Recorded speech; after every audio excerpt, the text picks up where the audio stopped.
Lila. Kwenze njani? Uyakhala? Cha akulutho. Lila woza. Kanjani? Ngiyibonile nje inembeze emehlweni akho. Cha ngempela akwenzakanga lutho. Lila. Bheka kwenzakaleni. Khona shokuthile kuwena? Ukhona nje umsebenzi engikwazi ukwenza mina. Uba osho lokho.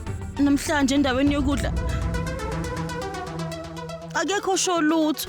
Ngizizwa kanje ngoba ngilengenza amaphutha amaningi, ngihlephula inkomishi namaplate namaglasi ngephutha, ngikhohlwe yona yonke into. Ingakho nje ngizizwa kanjena. Lila, ukuba ubungawazi lo msebenzi, ubaba bengakuletha kanjani kulo msebenzi? Buka Lila, ungacabangi izinto ezinjalo. Ubaba ukunikeza lo msebenzi ngoba uwabonile amandla akho. Ungakhathazeki. Wena yenza umsebenzi wakho ngokweqiniso wehlisa umoya. Yes angazi indaba.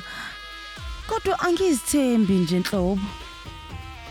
Noma ngathiwani noma ngenzakalani ngeke ngikwazi ukulahlekelwa yilo msebenzi. Ngobani? Cha asikisizathu. Hayi ke ngiyabonga mnumzane Kishore. Sengicela ukuhamba manje.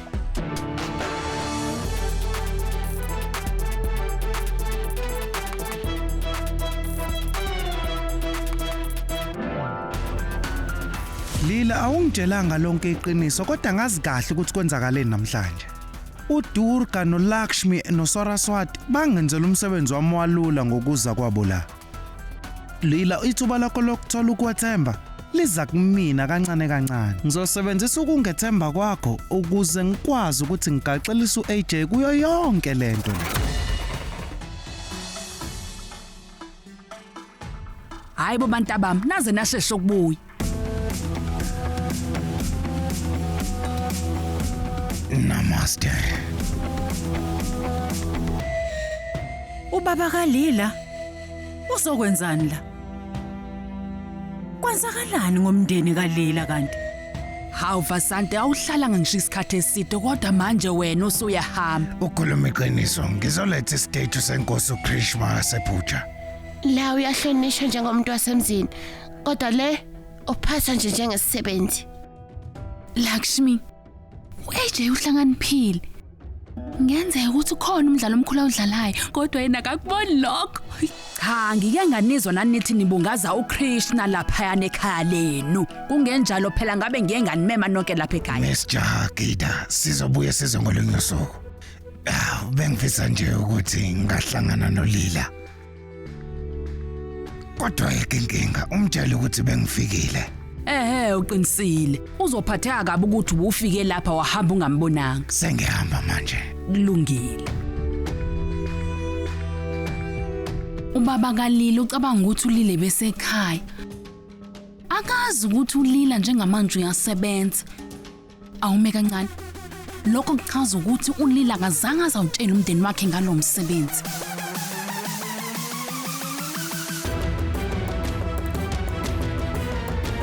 Malum. Uyafuna ukuhlangana noLila? Kodwa uthe unkosazana eJagidi usaphumile. Cha. uLila akaphumanga. Ngichaza ukuthi uLila akaphumanga kodwa usebenza noAJ lapha e-restaurant. Ngicabanga ukuthi ukhona njengamanje lapha. Umsebenzi? Yebo. Ubungazi yini? Hawu malume, uAJ unikezile uLila umsebenzi. Mhlasimbe befuna ukukutshela ngesikhathi sakhe ingakho engakutshelanga manje. Kodwa ngicabanga ukuthi kumqondo omuhle ukuthi uvela uhambe wena njengamanje uye lapha e-restaurant uyabona ukuthi usebenza kahle kanjani. Uzobona nje ayi uvele nje umethuse naye.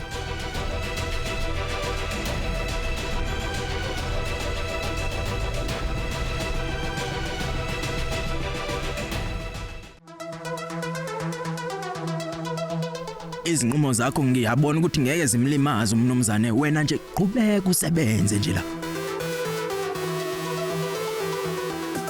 Wazi kanjani wena ukuthi bengicabangani? Yabona into kanje Lila madam umuntu onenhliziyo enhle lana uthola impatho emnandi lapha kumnumzane ngiyakutshela mina. Ukuzimisela fanele kube kuwe. Kungakho ekunikeze lo msebenzi. Uyasilila, angaze ngicabanga ukuthi ungasebenza no-AJ enkampanini yakhe enkulu kangaka.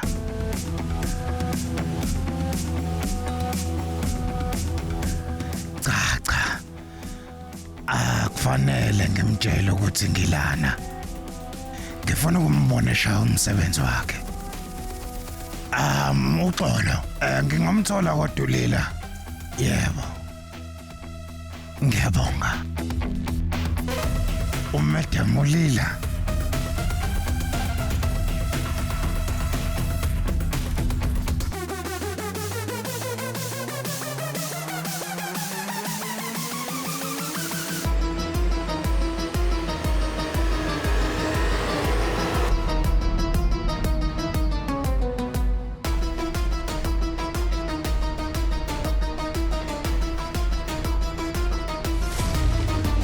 Ulila, ngokumfanisana yamaweta.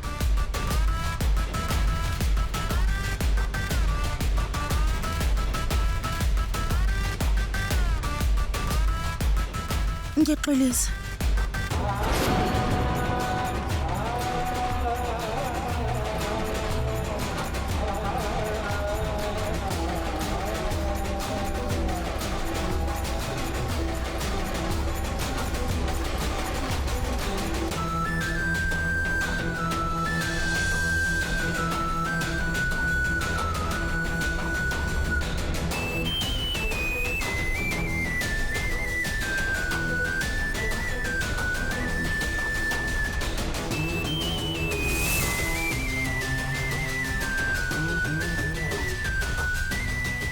Ulila akezanga la ehotela lika AJ njengomuntu wakhe kodwa uze njengesiqila.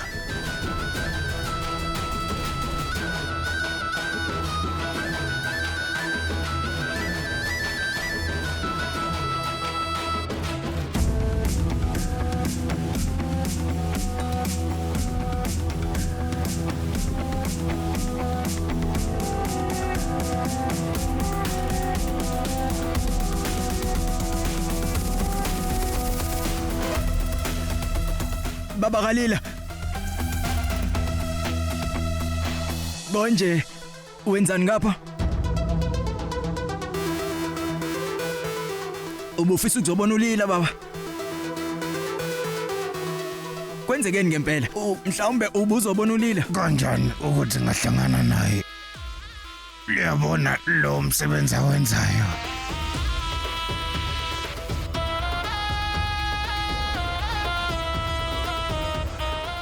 Hayi cha, akunjalo impela. Ngempela angazi ukuthi kungani Ulila esebenza lapha baba yazi. Kodwa ngempela umnumzana uAJ uphoqelelwe Ulila ukuthi azosebenza lana.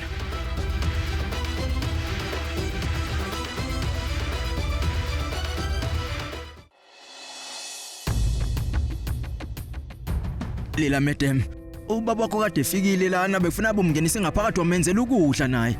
Kona ngiyazi ukuthi uyisiqashwa lana kodwa umnumzane mengathola ukuthi ubaba ezala bengaphathiwe kahle lana ngeke azangiphathe kahle nami umnumzane. Ubaba? Yebo. Ubaba wami? Ngimbonile ephindele ekhaya nje lana. Ubaba ungibone ngiyiweda. Cabanga nje ngamanje. Madam, Kulungile. Wenzani manje? Uya kuphi? Awu madam usemsebenzini nje wena usukhohliwe. Ngiyazi kodwa kuzomela ngihambe phakathi nosuku namhlanje. Njengoba ubaba efike lana kushuthi khonto eyenzakalayo ngoba ubengeka vela afike nje. Kuzomela ngihambe. Hayi cha madam. Awukwazi ukuthi uhambe kanje namhlanje. Umsebenzi wami ubeke engcupheni phela impela. Yazi umnumzane ungitshela kusobala ukuthi ngingakwenzeli wena kube lula nje. Hayi ngeke ngiyacela ngivumele ngihambe. Hayi ngeke ukwazi ukuhamba usuku lisaphakathi. Mothanda ungangiholela imali yosuku lingaphelele. Uyazi ngihamba mina manje. Cha madam cabangela mina awungeke ngeke ngikwazi ukuvele ngiyeke nje uhamba ngeke. Ngiyaxolisa. Kodwa ayikho ngempela into engingayenza. Oh hayi madam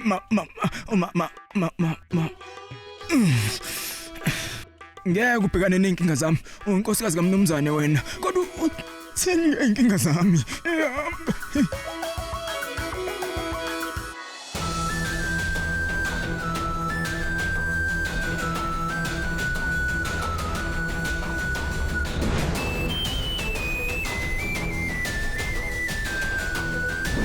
Lila ngiyazi ukuthi awuthandanga njengoba ngathatha isheke lapha ku AJ ngomcimbi weRakshu.